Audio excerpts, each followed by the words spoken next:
Voile Magazine a testé pendant la régate du Spi West France l'Insta360. C'est une action cam avec 2 optiques qui permettent donc d'avoir un film à 360 degrés.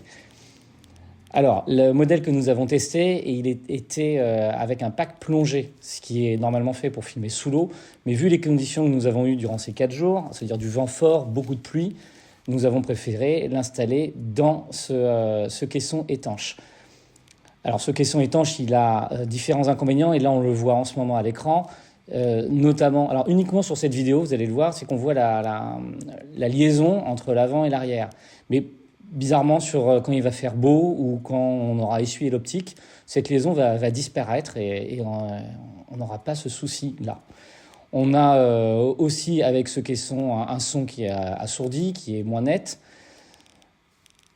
Et on aurait très bien pu, après avoir bien observé la caméra, installer la caméra sans caisson, puisqu'on remarque que toutes les ouvertures de batterie, ouvertures de carte SIM, ont un joint torique. Donc normalement, ils devraient résister à la pluie. On a préféré être précautionneux. Et puis finalement, on ne le regrette pas parce que quand même la caméra était très exposée. Elle était installée sur une perche qui était accrochée avec des sangles au balcon arrière de notre bateau.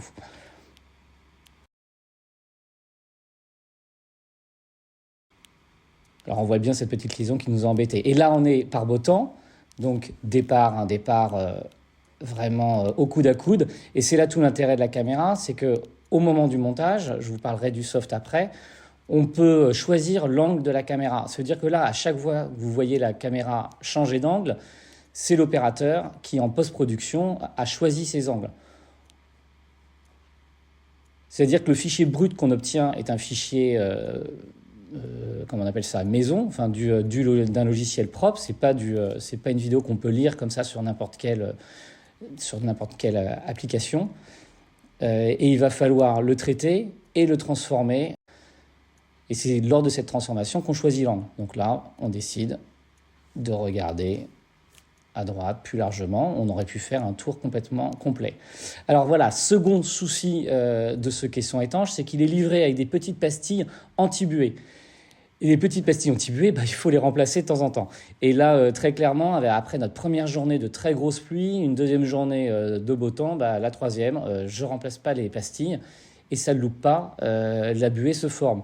On s'en est aperçu, soyons clairs, mais on était en régate, pas question d'ouvrir le boîtier, de chercher au fond du sac la petite pastille pour les remplacer.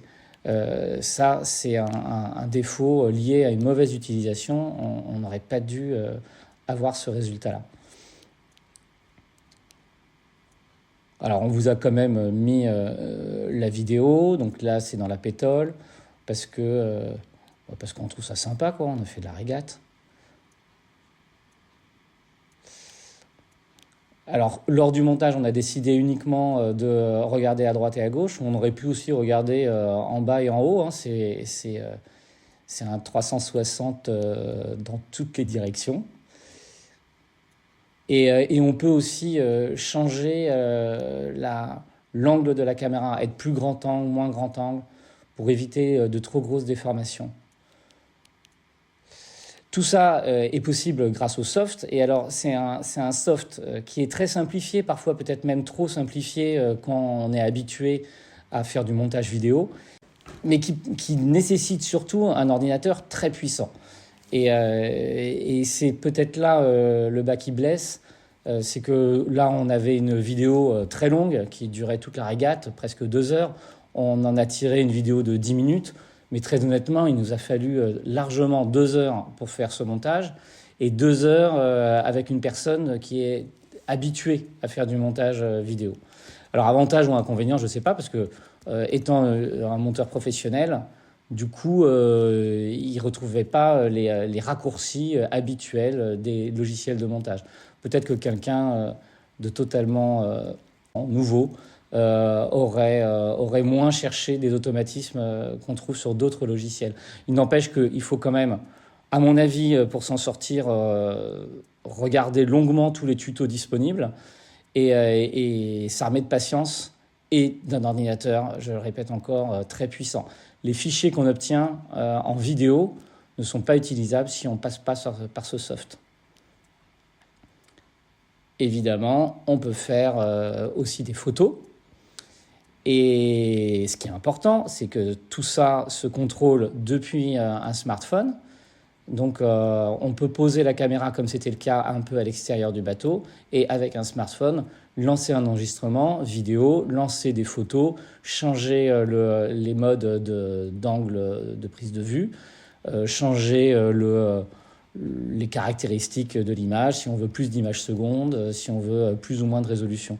Tout ça peut se faire à distance.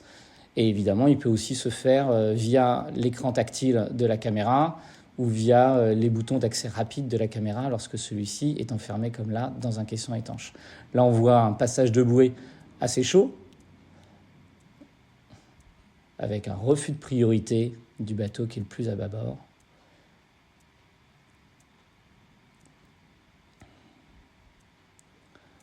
Heureusement, dans le petit temps, il n'y a pas de casse et après, ça va repartir. Alors, je vous laisse profiter de la fin de ce dogleg. Alors, la caméra en standard, caméra seule, ça coûte 590 €. Et dans la configuration que nous avons testée, c'est-à-dire avec un pack étanche, il est à 769 €. C'est-à-dire qu'on a le boîtier et une perche. Alors le bilan du test, nous on recommande quand même cette caméra. En revanche, on a trouvé que c'était quand même très long pour pouvoir en exploiter les données et en tirer quelque chose de vraiment partageable. À très bientôt sur Voile Magazine.